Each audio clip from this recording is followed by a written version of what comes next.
So we got Billy Joe Saunders' dad doing this interview on IFL TV, expressing his frustration and disappointment at Eddie Hearn. He maintains that they have not been treated well and that Eddie Hearn is, at least behind the scenes, very much not only favoring Canelo Alvarez, but also working against Team Saunders. This is what Billy Joe Saunders' dad, Tom, is saying in this interview.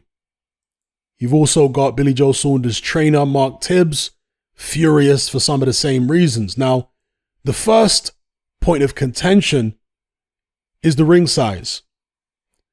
Billy Joe Saunders and his dad said that they wanted a 24-foot ring. Now, for middleweights, a 24-foot ring is pretty big. I mean, I would say very big. 24 foot? That's a big old ring.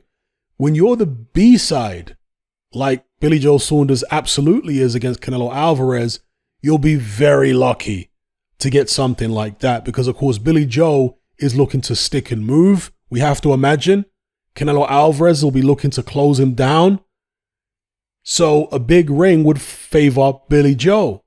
When you're very much the B-side, do you really think you're going to get the big ring? Of course, Canelo Alvarez is going to try and put you in a phone booth, so there's nowhere to run. Okay? So it's kind of like a negotiation. When I guess they don't really do this in the market too much anymore, but back in the days when you're bartering in the market, I go high, you go low. You know them ones, and then we meet in the middle somewhere. So perhaps that's what Team Saunders were trying to do, talking about a 24-foot ring. And Canelo and his team apparently wanted an 18-foot ring, which is small, of course.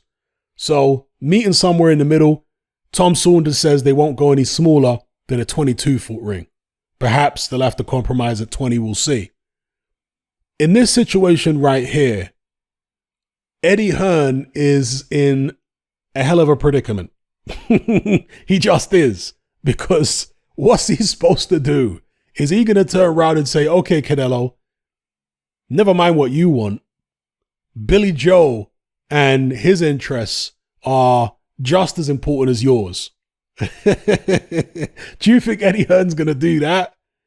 And then Canelo's going to turn around, because this is Canelo's last fight under his little short contract with Eddie Hearn. Canelo could be like, you know what, Eddie? Forget it. I'll go work with Al Heyman for the next fight. Or I'll go work with somebody on Showtime, or whatever the case may be. Do my own promotion with a different network. That could very easily happen. And Eddie Hearn, not just because of the money that Canelo brings, because Eddie Hearn was born rich. So it's not just about money for Eddie. It's also about his own personal legacy as a promoter. He wants to be associated with the greatest fighters and the biggest fights and so on. So for Eddie Hearn's ego and his own legacy, he would love to retain Canelo as, if you don't want to call him one of his fighters, one of his clients. He'd love that. He doesn't want to lose Canelo Alvarez. Okay? So he is walking a very, very delicate tightrope here, a very fine line where he doesn't want to upset Canelo because he doesn't want to lose him, but at the same time, with Billy Joe, he wants to stick to his word because, you know, Eddie Hearn likes to try and maintain this good reputation. He has a relatively good reputation he has among fighters that he's worked with. But in this particular situation, Team Saunders have come out and basically exposed the fact that Eddie Hearn seems to care more about keeping Canelo happy than he does about keeping Team Saunders happy. So it is what it is. Now, the ring issue I've talked about. Then Tom Saunders, he started talking about rumors that he's been told in gyms in America over the past few weeks pertaining to Canelo Alvarez enjoying really juicy beef. And you know what that's a euphemism for. It's not no funny business in the bedroom. All right. I'm talking about something else. we all know, we all should know what this is a euphemism for, but that Canelo enjoys really juicy beef and he stops it several weeks before the fight. So that's the first thing that Tom Saunders says. The next thing he says, or well, not the first thing, but one of the things Tom Saunders says, the next thing he says is Canelo overwraps his hands. This is a rumor he's heard. He overwraps his hands to such a degree that he has to have his gloves custom made to accommodate the oversized wraps. Now, a lot of the elite fighters, the cash cow fighters, they do have custom made gloves. Most fighters, including most world champions, they just wear stock gloves. Not stock colors, they have custom colors, but in terms of the fit of the glove, the padding and so on, most fighters just wear stock gloves, okay? But some of the elite fighters, and even some lower down fighters actually, when they're working with certain brands like Donato, for example, they're very much a bespoke glove company. Very much custom gloves are their thing in terms of the fit and feel. They take the measurement of your hands. They ask you what kind of padding you want in it and all that kind of stuff. For the fight gloves, not just the training gloves. But some of the other more commercial manufacturers like Rival and Grant and so on, they do have this bespoke service as well for certain fighters, okay? Now, in the case of Canelo Alvarez, for his last few fights, he's been wearing a brand called No Boxing, No Life. And that brand just so happens to be owned by his trainer, Eddie Reynoso. That's right. No Boxing, No Life is Eddie Reynoso's company.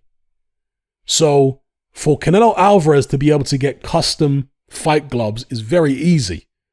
All he's got to do is talk to his trainer right next to him. Can you change the glove in this way? Maybe make it a bit more roomy here and so on. Very easily done because Reynoso's the guy not making the gloves physically himself, but he owns the company. So I'm sure Canelo has had or does have custom gloves for perhaps all of his fights now, but he wears these No Boxing, No Life gloves. But whether they're customized specifically to accommodate an extra large hand wrap, I don't know. Now, in terms of the implications of having an extra large hand wrap, I don't actually know the rules, and I'm sure the rules are different in different jurisdictions. But, you know, wrapping a hand is there to protect the hand, yes.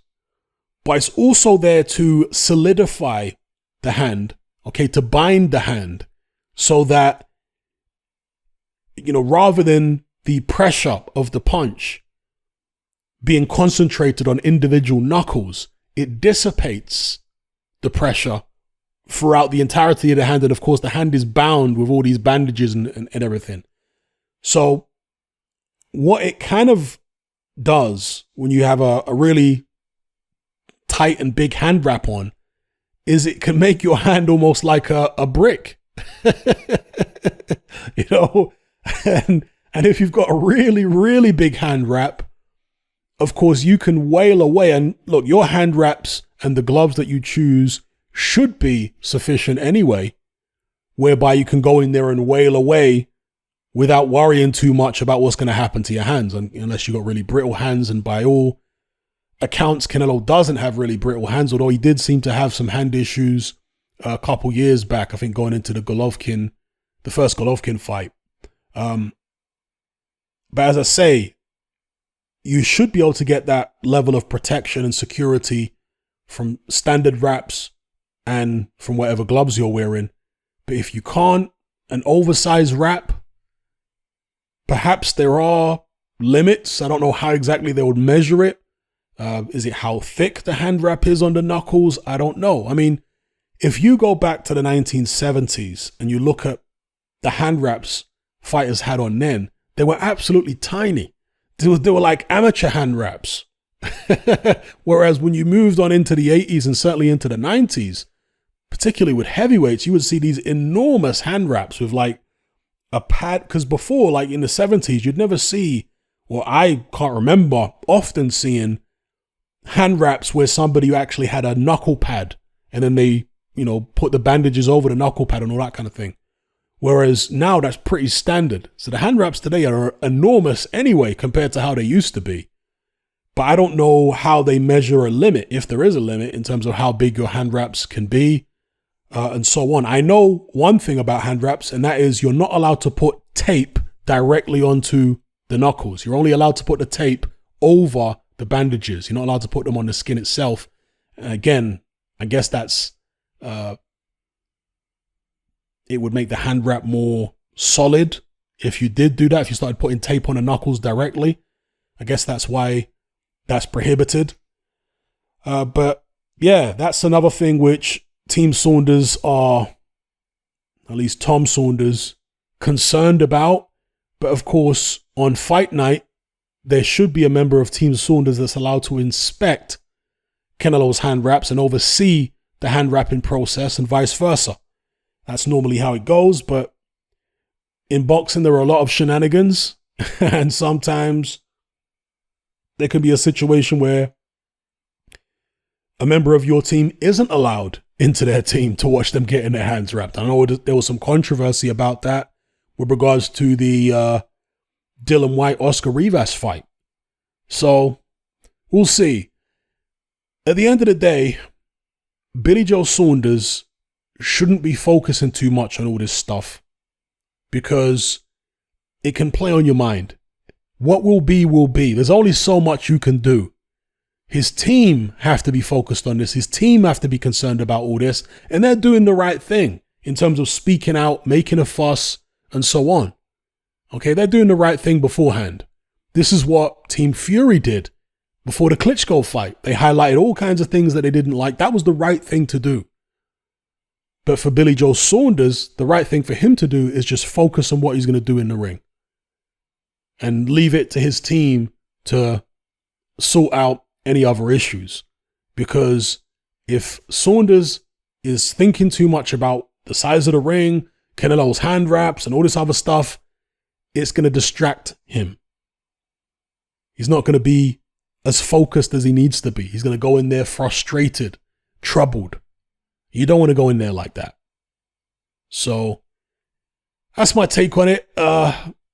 Again, Eddie Hearn in a difficult position. What would you guys do in his position? Would you do the right thing, quote unquote, and represent both of these fighters equally? Or would you, like Eddie, be more concerned, and this is my perception of the situation, be more concerned about keeping Canelo happy because you don't want to lose him as a client because he makes a lot more money, and legacy-wise, it's a lot more impressive on the CV when you're Canelo Alvarez's promoter for multiple fights or perhaps multiple years rather than Billy Joe Saunders. What would you do in his position? Just a question. Just a question. Most people, they're going to do what Eddie Hearn's doing. Let's be real. And I'm saying Frank Warren in the same position would do the same thing.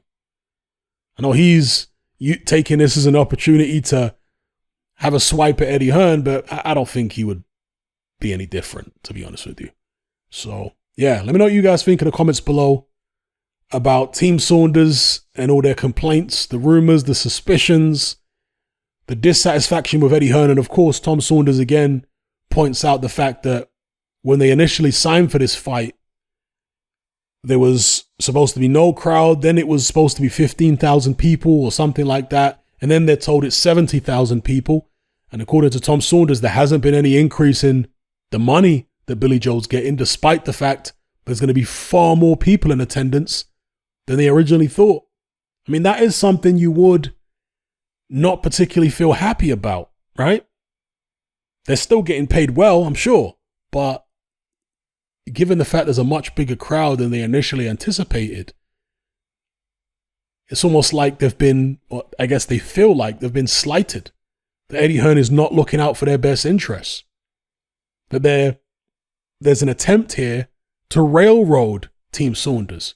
And Tom Saunders suggests that, he says that he doesn't know how Callum Smith and the other British fighters, Rocky Fielding, who Eddie Hearn brought out to face Canelo, he doesn't know how they got treated, but he seems to infer that they were basically brought out as sacrificial lambs to lose, and that they got railroaded, and Eddie Hearn perhaps didn't look out for their best interests either. So who knows what the situation is? All I can tell you is it's interesting. I find it quite entertaining. Are the rumors true? Are they not true? I don't know. As far as the issues with regards to the size of the ring, the contract, and all that kind of business, Team Saunders can learn from this, and moving forward, make your contracts more specific. You know, in the contract, it should go into fine detail. What does neutral judges mean? Does that just mean judges who are not from either fighter's country? Or does that mean a judge from both fighters' countries and then one who isn't from either fighter's country? You see what I'm saying? Also, when it comes to the ring size, specifically, it has to say the ring can be under no circumstances, it can be no smaller than however many feet inside the ropes, 22 foot, whatever, and so on. So anyway, let me know what you guys think about the situation in the comments below. Do you think any of this is going to matter come fight night? I mean, people might have said that the fuss that Team Fury kicked up prior to the Klitschko fight wasn't going to make any difference anyway. Oh, what's the point in John Fury and Peter Fury making all this fuss? He's going to lose anyway. A lot of people were saying that. It did make a difference. Now, if you saw one of the post-fight interviews where Tyson Fury takes his boxing boot off after that Klitschko fight, the bottom of his foot is absolutely torn to shreds. And that's because Tyson Fury is not used to boxing on such a soft canvas. So there was a lot more slippage inside his boxing boot fighting on such a soft canvas. And that's when they got at least one layer or two layers of padding taken out from underneath that canvas because it was extremely spongy. Klitschko for years would train on a very spongy canvas in the gym. And then he would have that same spongy canvas, a canvas with, lots of foam underneath. He would have that same spongy canvas put in the professional ring, knowing that his legs are conditioned to fight on a spongy canvas like that, but his opponents are not. And his opponents a lot of the time weren't aware that the canvas would be that spongy. You see? So Team Fury got at least a layer or two of the sponge underneath the canvas removed. Now, that may have helped Fury to some extent, because he's not used to the spongy canvas, but also from a psychological point of view, it may have been a detriment to Klitschko because he feels like his advantage has been shaved away a little bit. One of his advantages, the spongy canvas trick, has been shaved away a little bit.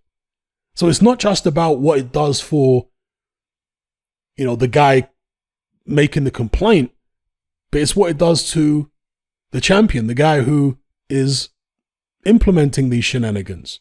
When he gets some of this stuff taken away from him, he can start feeling a little mentally vulnerable. Do you understand? A little bit unsure, a little bit out of his comfort zone. Now, Canelo Alvarez surely is a mentally stronger fighter than the likes of Klitschko, but he has had it all his own way for a very long time. When's the last time Canelo Alvarez was up against it?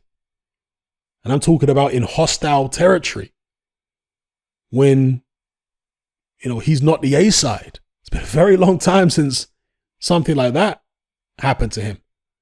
So, yeah. Anyway, just my thoughts on the situation. Give me your thoughts in the comments below. Come and join me on Patreon and access my weekly no-holds-barred, censorship-free podcast where we lift the lid on a wide range of controversial topics.